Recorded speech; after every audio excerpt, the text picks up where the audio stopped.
Ikiwa mali yako imekwisha fikia katika vigezo vya kutolea zaka, akina nani wanastahiki kupewa? Allah anasema innamas sadaqatu, hakika ya sadaka zenu, bimaana ya zaka zenu, mtu wa kwanza kabisa anayestahiki katika watu wanane, lilfuqara. Nambari moja mwenye kustahiki zaka ya wenye zaka si wengine ni mafukara wa Kiislamu, mafukara wa Kiislamu. Kisha Allah akasema walmasakin, nambari mbili katika wanaostahiki zaka ni maskini mbalimbali. Mtu wa tatu walamilina alaiha, na wale wenye kuzitumikia wakazisimamia wakazisambaza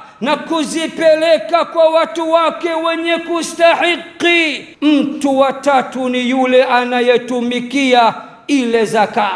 Kwa nini Allah huyu amweke? Kwa sababu asipopewa chake atachukua cha kwake mapema na atajisapia.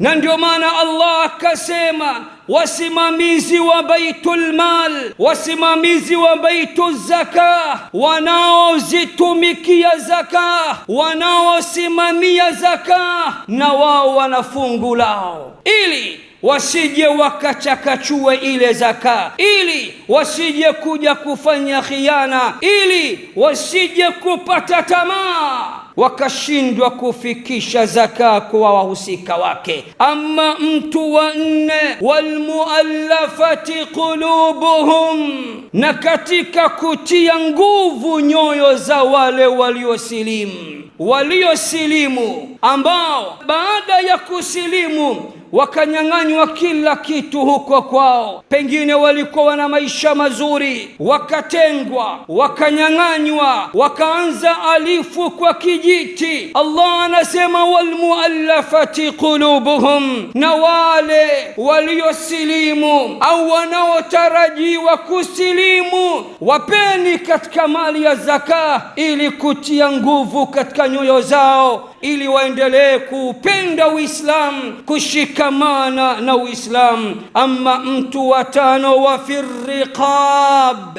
zaka zenu zichukueni, nendeni mkawatafute watumwa mbalimbali, ili mkawanunue kwa mali ya zaka, kisha muwaache huru kwa ajili ya Allah. Ama mtu wa sita, walgharimina, na wenye madeni, walipiani madeni yao kupitia mali ya zaka. Ama mtu wa saba, wa fi sabilillah, mali ya zaka musupport wanaopigania dini ya Allah. Na mtu wa nane, wabni sabil, wale wasafiri mbalimbali waliokatikiwa njiani, pesa zao zimewaishia, budget imekata, wako ugenini, walikotoka ni mbali, wanakoelekea ni mbali. Allah anasema wasafiri mbalimbali waliokatikiwa njiani, muwape katika mali ya zaka ili waendelee katika safari zao. Hawa ndio watu wanane wanaostahiki mali ya zaka. Kisha Allah akasema faridatan min Allah, hii ni lazima kutoka kwa Allah. Wallahu alimun hakim, na Allah ni mjuzi mno na mwenye hikma mno. Kishki TV, nuru ya dini yako.